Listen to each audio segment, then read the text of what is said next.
हम सारे चैप्टर पढ़ेंगे। देखिए रीजनिंग एक ऐसा सब्जेक्ट है जो आपका कोई सा एग्ज़ाम हो, चाहे यूपीएससी हो, चाहे आरपीएससी हो, रेलवे हो, बैंक हो, एसएससी हो, सभी एग्ज़ाम में ऐसे टॉपिक आते हैं। तो अभी जैसे रीजनिंग के अंदर हम सभी चैप्टर सीरियल वाइज लेके आएंगे, लेकिन ज़्यादातर जो जिन बच्चों को जिन टॉपिक में प्रॉब्लम आती है, जैसे वो टॉपिक है जैसे क्लॉक होता है, कैलेंडर है, घन पासा है, आपकी सिलोज है, इन्हीं चैप्टर में बच्चों को ज़्यादातर प्रॉब्लम आती है। तो बच्चों सबसे पहले हम चैप्टर लेके आ रहे हैं हमारा कैलेंडर चैप्टर। तो अभी हम आज स्टार्ट करेंगे अपना कैलेंडर चैप्टर।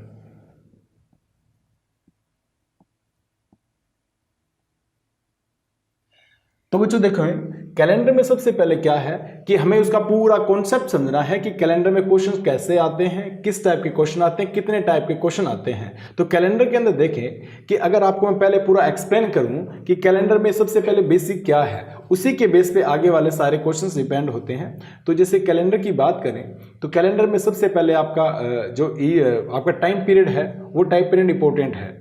जैसे कैलेंडर के अंदर समय की सबसे बड़ी इकाई होती है शताब्दी वर्ष। हम शताब्दी पढ़ेंगे। शताब्दी के बाद में आपका छोटा टाइम आता है वर्ष।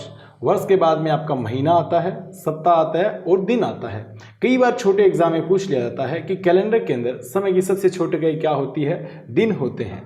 उसके बाद में जैसे वो हम बार बार यूज़ करेंगे, तो कैलेंडर के अंदर हम सारी चीज़ें यूज़ करेंगे। तो अभी फिलहाल जैसे आपको बताया जाए कि कैलेंडर के अंदर समय की सबसे बड़ी इकाई शताब्दी पढ़ेंगे, सबसे छोटी हम दिन पढ़ेंगे। जैसे कि हम बात करें कि अब हमारा जो कैलेंडर होता है उस कैलेंडर का नाम है ग्रीगोरियन कैलेंडर। अभी हम ये कैलेंडर पढ़ेंगे। तो बच्चों देखो क्या है कि कैलेंडर के अंदर आप जो टाइम पीरियड निकालते हैं उसके अंदर सारी बस दिन, सप्ताह, महीने और वर्ष यूज होते हैं। तो सबसे पहले हम बात करें जैसे वर्ष की, तो वर्ष 3 प्रकार के होते हैं। जैसे सबसे पहला होता है शताब्दी वर्ष, और सेकंड अपना होता है सामान्य वर्ष। सामान्य वर्ष के बाद तीसरा आता है हमारा लीप वर्ष। अगर सबसे पहले हम समझें कि शताब्दी वर्ष क्या होता है, तो बच्चों शताब्दी वर्ष वो होता है जिस वर्ष में लास्ट में डबल जीरो हो, इन द सेंस जिसमें 100 का भाग पूरा चला जाए, वो कौन सा वर्ष होता है, शताब्दी वर्ष। इसके बाद में आता है जैसे सामान्य वर्ष। सामान्य वर्ष वो होता है जिस वर्ष में 4 का भाग पूरा ना जाए, वो क्या होता है, सामान्य वर्ष। उसके बाद में जैसे लीप वर्ष आता है। लीप वर्ष उसे कहते हैं जिस वर्ष में 4 का भाग पूरा चला जाए, वह लीप वर्ष होता है। हर 4 साल बाद में अपनाए गए लीप वर्ष आता है। ठीक है, ये तो हुई सामान्य वर्ष और लीप वर्ष की डेफिनेशन।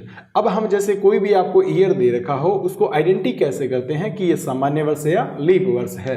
जैसे देखें, मैंने कहा सामान्य वर्ष में 4 का भाग पूरा नहीं जाता, लीप वर्ष में 4 का भाग जाता है। लेकिन जैसे अपना शताब्दी वर्ष है, उस शताब्दी वर्ष में हम कैसे डिसाइड कर पाते हैं, जैसे देखें आप, अपना एक शताब्दी वर्ष आता है 1900, अपना है 1100 और 300, और इसके अलावा जैसे मैंने लिखा 400। तो बच्चों इनमें से हम कैसे डिसाइड कर पाएंगे कि ये सामान्य वर्ष है या लीप वर्ष है। तो आप गौर करें, कोई भी शताब्दी वर्ष होता है उसमें 4 की बजाय हम 400 का भाग देते हैं। 4 के बजाय हम 400 का भाग देते हैं। अगर 400 का भाग पूरा जाता है तो वो शताब्दी वर्ष होता है, जो लीप वर्ष होता है, और वरना नहीं जाता तो वो सामान्य वर्ष होगा। जैसे आपको दिखाई दे रहा होगा 1900 में 400 का भाग पूरा नहीं जा रहा, तो ये कौन सा वर्ष है, सामान्य वर्ष। ये भी सामान्य वर्ष है, ये भी सामान्य वर्ष है। 400 में 400 का भाग पूरा जा रहा तो क्या हुआ, ये लीप वर्ष होगा। इसके बाद जैसे हम देखते हैं कि सामान्य वर्ष और लीप वर्ष की और खास बात क्या होती है। तो सामान्य वर्ष जो होता है उस वर्ष में सामान्य वर्ष और एक साइड है आपका लीप वर्ष। तो देखें, सामान्य वर्ष में आपका सबसे पहला पॉइंट है कि इस वर्ष में 365 दिन होते हैं, जबकि लीप वर्ष में 366 दिन होते हैं। सामान्य वर्ष में फरवरी 28 दिन की होती है और लीप वर्ष में फरवरी होती है वो 29 दिन की होती है। फरवरी की बात कर रहा हूं मैं। इसके बाद जैसे देखें, सामान्य वर्ष में 365 में अगर आप 7 का भाग दोगे तो 52 सप्ताह बन के आएंगे और आपका एक विषम दिन आएगा, एक विषम दिन आता है। अगर लीप वर्ष में आप चेक करें तो 52 सप्ताह है और 2 विषम दिन आते हैं। अच्छा, एक सामान्य वर्ष और लीप वर्ष की एक खास बात और है कि सामान्य वर्ष जिस दिन शुरू होता है उसी दिन खत्म होता है, और जो लीप वर्ष है वह जिस दिन शुरू होता है उसे एक दिन बाद खत्म होता है। जैसे एग्जांपल देखें आप, मैंने कहा सामान्य वर्ष, सपोज करें 1 जनवरी 2011 को सोमवार था। तो आपसे मैं कह रहा हूं कि 31 दिसंबर 2011 को भी क्या वार होगा, सोमवार होगा। ठीक है। और लीप वर्ष होता है उसका एग्जाम्पल ये है कि यह जिस दिन शुरू होता है उससे एक दिन बाद खत्म होता है। जैसे सपोज करें 1 जनवरी 2012 को क्या वार है, सोमवार है, तो यह 31 दिसंबर 2012 को क्या वार होगा, मंगलवार होगा, एक दिन बाद खत्म होता है। इसके बाद में जैसे हम देखें कि हमारा जो कैलेंडर स्टार्ट हुआ वह जिस दिन हमारा कैलेंडर की तारीख थी 1 जनवरी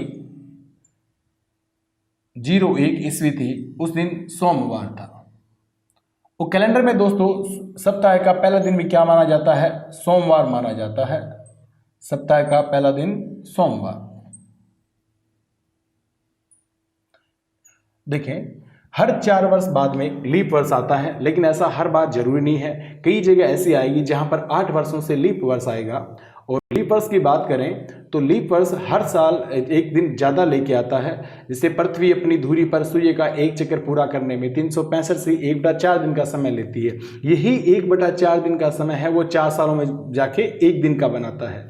ठीक है। इसके बाद दोस्तों एक साल के अंदर जो 12 महीने हैं आपके जनवरी से लेकर दिसंबर तक, उन 12 महीनों में आपके अलग अलग डेज के दिन महीने होते हैं। जैसे देखें आपके इन टोटल 12 महीनों में 30 दिनों के 4 महीने होते हैं।